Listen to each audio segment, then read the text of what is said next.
ಪಿತನ ಸುತನ ಮತ್ತು ಪವಿತ್ರಾತ್ಮರ ನಾಮದಲ್ಲಿ ಆಮೆನ್. ದೇವ, ನಾನು ನಿಮ್ಮನ್ನೇ ಸ್ತುತಿಸುವೆನು. ರಾಜ, ನಾನು ನಿಮ್ಮನ್ನೇ ಸ್ತುತಿಸುವೆನು. ಸ್ತುತಿಪೇ ನಾ ಸ್ತುತಿಪೇ, ನೀವು ನಮ್ಮೊಂದಿಗಿರುವಿರಲ್ಲ. ಸ್ತುತಿಪೇ ನಾ ಸ್ತುತಿಪೇ, ನೀವು ನಮ್ಮೊಂದಿಗಿರುವಿರಲ್ಲ.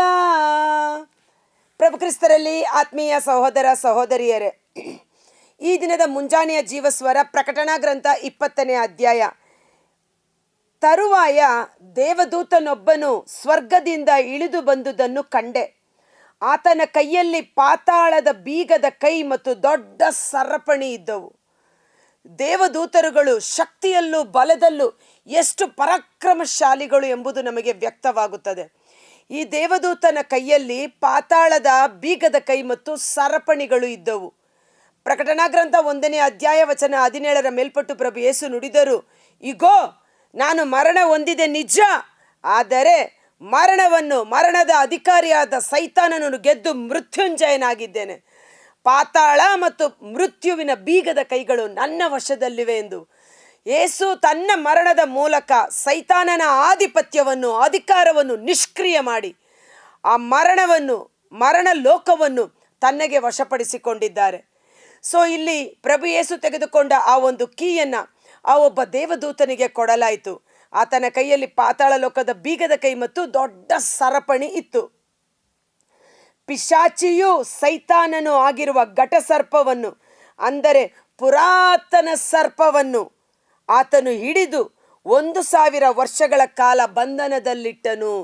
ಪುರಾತನ ಸರ್ಪ, ಆದಿಕಾಂಡ 3ನೇ ಅಧ್ಯಾಯ ವಚನ 15 ಮೇಲ್ಪಟ್ಟು ಅವ್ವಳನ್ನು ವಂಚಿಸಿ ಆದ ಮತ್ತು ಅವ್ವಳನ್ನು ದೇವರಿಗೆ ವಿರೋಧವಾಗಿ ಪ್ರಚೋದನೆ ಮಾಡಿ ಪಾಪ ಮಾಡುವಂತೆ ಪ್ರೇರೇಪಿಸಿದ ಪುರಾತನ ಸರ್ಪ, ದೇವರ ಸನ್ನಿಧಾನದಲ್ಲಿ ಪ್ರಧಾನ ದೂತನಾಗಿ ಆಳ್ವಿಕೆ ನಡೆಸುತ್ತಿದ್ದ ಲೂಸಿಫರ್, ದೇವರಿಗೆ ವಿರೋಧವಾಗಿ ಪಾಪ ಮಾಡಿ ಪಾತಾಳಕ್ಕೆ ದಬ್ಬಲ್ಪಟ್ಟಂಥ ಆ ಪುರಾತನ ಪಿಶಾಚಿ, ಆ ದೇವದೂತ, ಆ ಘಟಸರ್ಪ, ಅದನ್ನು ಈ ದೇವದೂತ ಸೆರೆ ಹಿಡಿದು ಸರಪಣಿಯನ್ನು ಕಟ್ಟಿ ಆ ಒಂದು ಪಾತಾಳ ಕೂಪದಲ್ಲಿ ಹಾಕಿ ಅದಕ್ಕೆ ಬೀಗ ಹಾಕಿ ಮುಚ್ಚಿಟ್ಟ.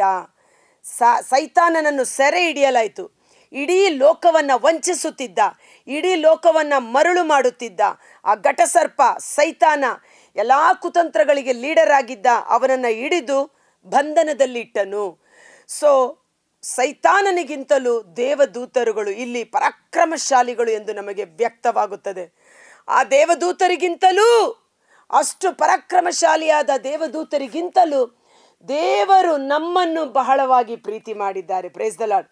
ಇಬ್ರಿಯ 1:14 ನಾವು ನೋಡುತ್ತೇವೆ, ನಮ್ಮ ರಕ್ಷಣೆಗಾಗಿ, ನಮ್ಮ ಸೇವೆಗಾಗಿ, ರಕ್ಷಣೆಯನ್ನು ಪಡೆದುಕೊಂಡ ಪ್ರತಿಯೊಬ್ಬರ ಸೇವೆಗಾಗಿ ಕಳುಹಿಸಲ್ಪಟ್ಟ ಆತ್ಮಗಳು ದೇವದೂತರುಗಳು ಎಂದು ಬರೆಯಲ್ಪಟ್ಟಿದೆ. ನಮ್ಮ ಸೇವೆಗಾಗಿ ದೇವರು ಕಳುಹಿಸಲ್ಪಟ್ಟಿರುವ ದೇವದೂತರುಗಳು ಎಷ್ಟು ಬಲಾಢ್ಯರು ಮತ್ತು ಪರಾಕ್ರಮಶಾಲಿಯಾಗಿದ್ದಾರೆ. ಆದ ಕಾರಣ ಈ ಲೋಕದಲ್ಲಿರುವ ದುರಾತ್ಮನಿಗಿಂತಲೂ ನನ್ನೊಳಗೆ ನೆಲೆಸಿರುವ ಪವಿತ್ರಾತ್ಮರು ಬಲಾಢ್ಯರು. ಆಮೇನ್ ಎಂದು ಟೈಪ್ ಮಾಡೋಣ. ನನ್ನ ಯೇಸು ನನ್ನ ರಕ್ಷಕ.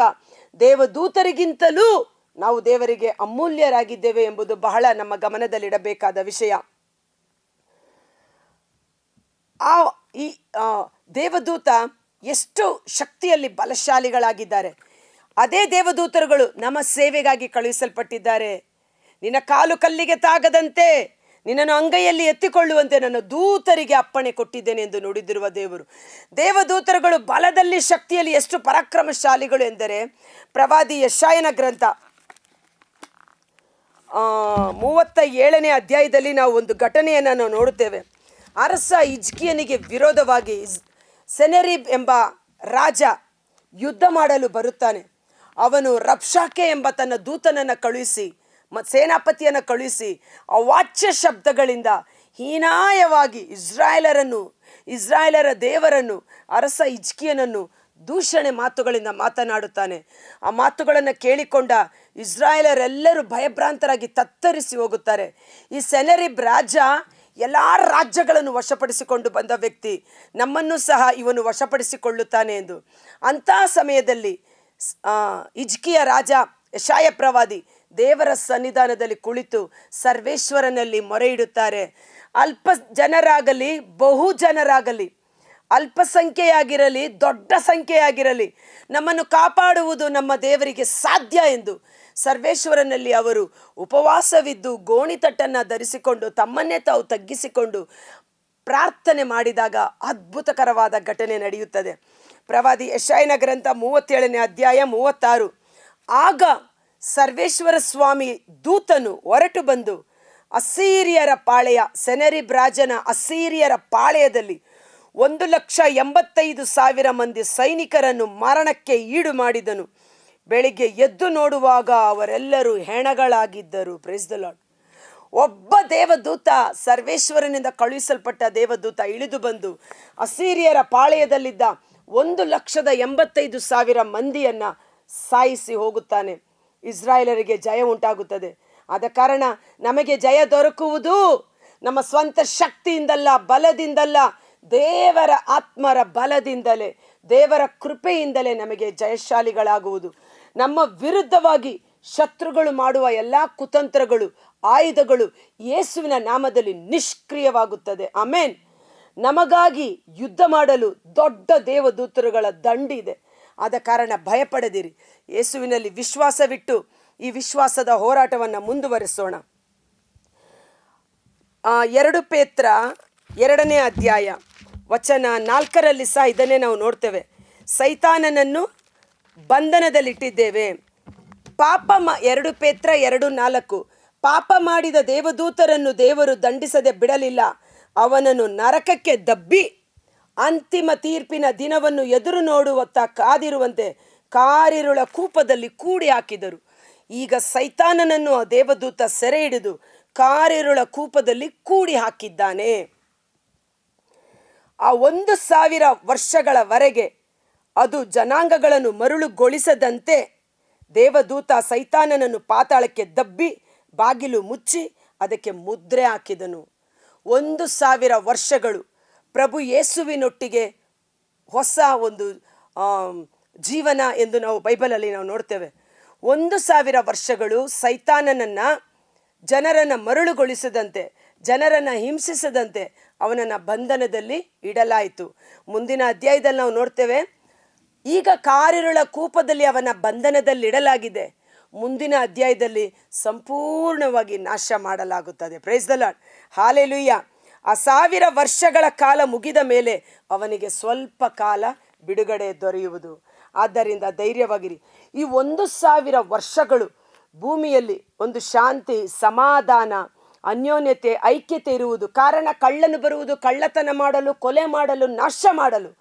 ಆ ಕಳ್ಳ, ಪುರಾತನ ಸರ್ಪ, ಪಿಶಾಚಿ, ಸೈತಾನ ಅವನನ್ನೇ ಬಂಧಿಸಿ ಸೆರೆಯಲ್ಲಿಟ್ಟಿರುವ ಕಾರಣ ಅವನ ಕಾರ್ಯಗಳೆಲ್ಲ ನಿಷ್ಕ್ರಿಯವಾಗುವುದು. ದೇವಜನರು ನೆಮ್ಮದಿಯಾಗಿ ಜೀವಿಸುವರು. ಆ 1 ವರ್ಷಗಳು ಕಳೆದ ನಂತರ ಅವನನ್ನು ಬಿಡುಗಡೆ ಮಾಡಲಾಗುವುದು.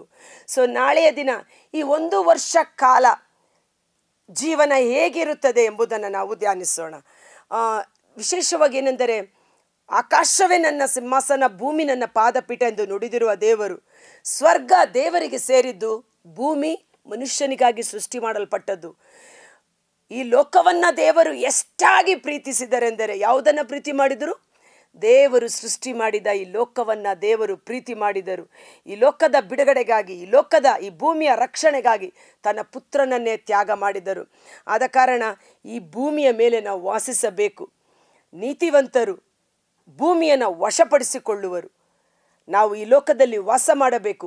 ಈ ಲೋಕದಲ್ಲೇ ಯೇಸುವಿಗೆ ನಾವು ಸಾಕ್ಷಿಗಳಾಗಿ ಜೀವಿಸಬೇಕು. ನೂತನ ಜೆರುಸಲೇಮ್ ಸಹ ಸ್ವರ್ಗದಿಂದ ಕೆಳಗಡೆ ಇಳಿದು ಬರುತ್ತದಂತೆ. ಅದು ಮುಂದಿನ ಅಧ್ಯಾಯದಲ್ಲಿ ನೋಡೋಣ. ನಾವು ತಿಳ್ಕೊಂಡಿದ್ದೀವಿ ನಾವೆಲ್ಲ ಸ್ವರ್ಗಕ್ಕೆ ಹೋಗ್ತೀವಿ ಅಂತ. ಆದರೆ ಪ್ರಕಟಣಾ ಗ್ರಂಥ ಓದಿದಾಗ ನನಗೆ ಒಂದು ಅಂಶ ಚೆನ್ನಾಗಿ ತಿಳಿದು ಬಂತು. ಪ್ರಕಟಣಾ 3:12ರಲ್ಲಿ ನೂತನ ಜೆರುಸಲೇಮ್, ಸ್ವರ್ಗೀಯ ಜೆರುಸಲೇಮ್ ಪರಲೋಕದಿಂದ ಭೂಮಿಗೆ ಇಳಿದು ಬರುವುದನ್ನು ನಾನು ಕಂಡೆ. ಆ ನೂತನ ಜೆರುಸಲೇಮಲ್ಲಿ ಯಾರೆಲ್ಲ ಇರ್ತಾರೆ ಎಂಬುದನ್ನು ನಾಳೆ ದಿನ ನಾವು ಧ್ಯಾನಿಸೋಣ. ಧೈರ್ಯವಾಗಿರಿ. ಈ ಭೂಮಿ ನಮ್ಮದು. ಸೈತಾನ ಕಡು ಕೇಡಿಗನ ವಶದಲ್ಲಿ ಸಿಕ್ಕಿ ಹಾಕಿಕೊಂಡಿದೆ. ಅದನ್ನು ಬಿಡುಗಡೆ ಮಾಡಿ ದೇವರು ನಮಗೆ ಕೊಡುವವರಾಗಿದ್ದಾರೆ. ಕರ್ತನಾದ ಯೇಸುವೇ, ಮುಂಜಾನೆ ಜೀವಸ್ವರವನ್ನು ಆಲಿಸುತ್ತಿರುವ ಪ್ರತಿಯೊಬ್ಬ ಸಹೋದರ ಸಹೋದರಿಯರು, ಅವರ ಕುಟುಂಬಗಳನ್ನು ನಿಮ್ಮ ಕರಗಳಿಗೆ ಸಮರ್ಪಿಸುತ್ತೇನೆ. ಪರಾಕ್ರಮಶಾಲಿಗಳು, ಬಲಾಢ್ಯರು ಆದ ದೇವದೂತರುಗಳು ಶದ್ರಕ್, ಮೇಷಕ್, ಅಬೇದ್ನೆಗೋ ಅವರನ್ನು ಬೆಂಕಿಯ ಅವಿಗೆಯೊಳಗೆ ಹಾಕಿದಾಗ ನರಪುತ್ರನ ರೂಪವನ್ನು ಧರಿಸಿ ಬಂದ ವ್ಯಕ್ತಿ, ಆ ಬೆಂಕಿ ಅವರನ್ನು ನಾಶ ಮಾಡದಂತೆ ಅವರನ್ನು ಸಂರಕ್ಷಣೆ ಮಾಡಿದ ಸರ್ವೇಶ್ವರನ ದೂತನು. ದಾನಿಯೇಲನನ್ನು ಸಿಂಹದ ಗುಹೆಯಲ್ಲಿ ಹಾಕಿದಾಗ ದಾನಿಯೇಲನನ್ನು ನುಂಗಿ ಹಾಕದಂತೆ ಸಿಂಹಗಳ ಬಾಯಿಯನ್ನು ಕಟ್ಟಿ ಹಾಕಿ ದಾನಿಯೇಲನನ್ನು ಸುರಕ್ಷಿತವಾಗಿ ಕಾಯ್ದು ಕಾಪಾಡಿದ ದೇವದೂತನು. ದೇವರು ತನ್ನ ದೂತನನ್ನು ಕಳುಹಿಸಿ ಸಿಂಹಗಳ ಬಾಯಿಯನ್ನು ಕಟ್ಟಿ ಹಾಕಿ ನನ್ನನ್ನು ಸುರಕ್ಷಿತವಾಗಿ ಕಾಪಾಡಿದ್ದಾರೆ ಎಂದು ದಾನಿಯೇಲನು ಸಾಕ್ಷೀಕರಿಸಿದನು. ಎಲೀಷ ಪ್ರವಾದಿಯನ್ನು ಸೆರೆ ಹಿಡಿಯುವುದಕ್ಕಾಗಿ ಅನೇಕ ದೊಡ್ಡ ಸೈನ್ಯ ಬಂದಾಗ ಅವನ ಸಂರಕ್ಷಣೆಗಾಗಿ ಅವನು ವಾಸ ಮಾಡುತ್ತಿದ್ದ ಊರಿನ ಬೆಟ್ಟದ ಮೇಲೆ ಅಗ್ನಿಮಯವಾದ ರಥಗಳಲ್ಲಿ ಲಕ್ಷೋಪಲಕ್ಷ ದೇವದೂತರುಗಳ ದಂಡಿಳಿದು ಅವನನ್ನು ಸಂರಕ್ಷಣೆ ಮಾಡಿದರು. ಭಯಪಡಬೇಡಿ, ನಮಗೋಸ್ಕರ ಸ್ವರ್ಗೀಯ ಸೈನ್ಯ ನಮ್ಮ ಕಡೆ ಇದೆ. ಆತನ ಹೆಸರು ಸೈನ್ಯಗಳ ಕರ್ತರು, ಸರ್ವೇಶ್ವರನಾದ ದೇವರು, ಸೈನ್ಯಗಳ ದೇವರು. ಆತನು ಮಹಾದಂಡಿನೊಡನೆ ಇಳಿದು ಬಂದು ನಮ್ಮನ್ನು ಸುರಕ್ಷಿತವಾಗಿ ಕಾಯ್ದು ಕಾಪಾಡುವವರಾಗಿದ್ದಾರೆ. ನಮ್ಮನ್ನು ಕಾಡಿಸಿದ, ಪೀಡಿಸಿದ, ನೋಯಿಸಿದ ಸೈತಾನನನ್ನು, ಅವನ ಎಲ್ಲ ದುಷ್ಟ ಕಾರ್ಯಗಳನ್ನು ಬಂಧನದಲ್ಲಿಟ್ಟು ಆತನನ್ನು ಕಾರ್ಯಗಳ ಕೂಪದಲ್ಲಿ ಕೂಡಿಡಲಾಗಿದೆ. ಅವನಿಗೆ ತೀರ್ಪು ನೀಡುವ ಅಧಿಕಾರ ಸಹ ದೇವರು ನಮಗೆ ನೀಡಿದ್ದಾರೆ. ದೇವದೂತರಿಗೂ ನೀವು ತೀರ್ಪು ನೀಡುವವರು ಎಂಬುದು ನಿಮಗೆ ಗೊತ್ತಿಲ್ಲವೇ?